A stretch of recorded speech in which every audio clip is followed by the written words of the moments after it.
everyone, it's Elizabeth here. In this video, I'm talking about identifying conflict and dealing with conflict on projects.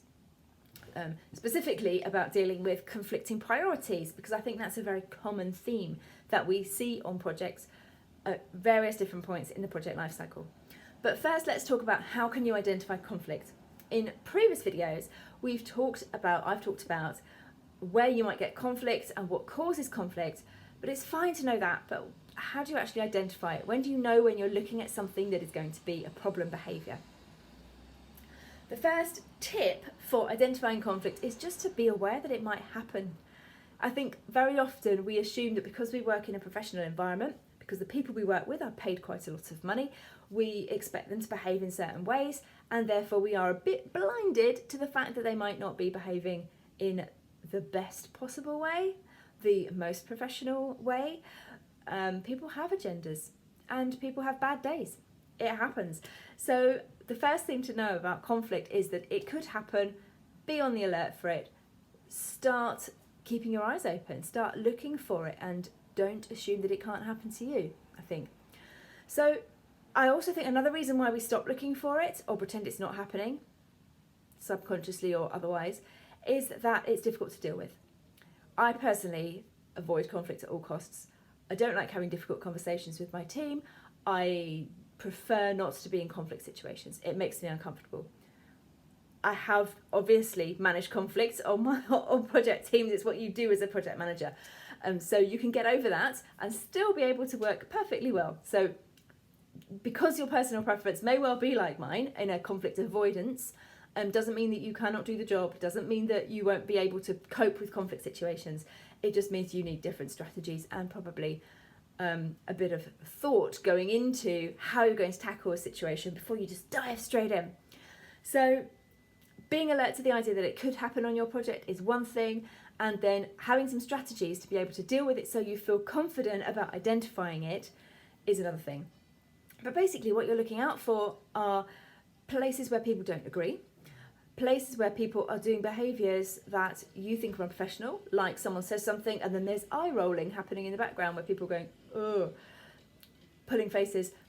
There's body language cues and verbal cues as well. You might well find that people on email can come across very abrupt or aggressive as well. So you'll be able to spot things, but really it's to do with the flashpoints that are likely to be on your project, the interactions between teams, the places where people may well disagree about the route that you're taking or how you're going about delivering the solution. Right, so one of the top questions I get asked is, how do I deal with conflicting priorities? Stakeholders have different views about what a project should deliver, and while ultimately your sponsor's view is the one that you work to, that's not to say that there won't be other people with equally valid, sensible suggestions about what the project should be delivering. And those requirements, those priorities might compete. Conflicting priorities tends to happen when you've got multiple projects happening at the same time. You are juggling multiple demands on your time. You might be juggling multiple sponsors, and your stakeholders have different expectations of you. So there's kind of a project version and a personal time management version. The personal version will be you've got too many people shouting at you about the top priority, and there's a conflict of priorities there. Within a project, you'll have different people putting forward their views, and their views are not cohesive. Their views are not the same. The way to tackle this is actually quite straightforward, regardless of what situation you're in. I use the word straightforward loosely because you do actually have to have some difficult conversations with yourself and with others. First, you need to think about specifically what are the conflicts. If they are conflicting requirements within a project, that could be something. Perhaps it's your time pressures. But what does it mean? How is the conflict manifesting itself? What exactly is happening, and what are the conflict points? Then think about how you see the priorities. You have a professional opinion, you have a vested interest in the outcome, and your opinion matters. So think about, if it was up to you, what would you do as a priority? You've got 5 different people shouting at you because you're very busy.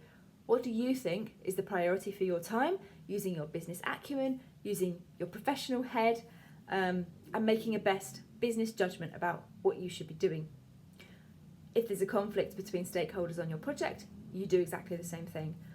I know everything about this project. I can listen to the argument from this person and that person. What is it that I think should be the right route forward?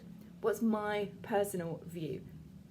Once you've worked that out, I think personally it's a lot easier to deal with the conflicting priorities, because then all you need is someone to validate and approve that you're doing the right thing. When you say to somebody what's the priority, they don't necessarily know all the information, they don't know necessarily what you're working on, and they won't necessarily give you the right answer. But if you can say to them, this is the conflict I'm facing, this is what I think the priority is, this is why I think the priority should be this. If you agree, I'll continue on this path. You can have that conversation with your sponsor. You can do it in writing if you need to, and it's possible then to manage expectations between people, I think, and also to manage your own time far more effectively. If you can take the decision without getting someone to validate it, then great, happy days, go for it. But I think often in these situations it's only conflict because we've got too many masters, or there's too much going on that is competing.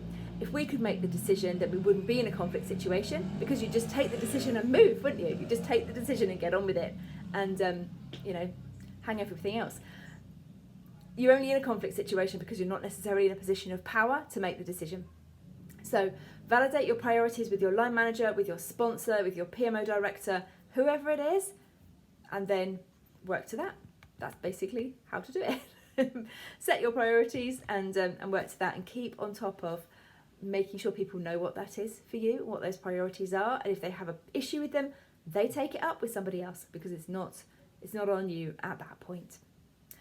Okay, so in this video we've talked about managing conflicting priorities and how to identify conflict, and we'll also look at some more conflict management strategies in a future video. So I'll talk to you then. Bye.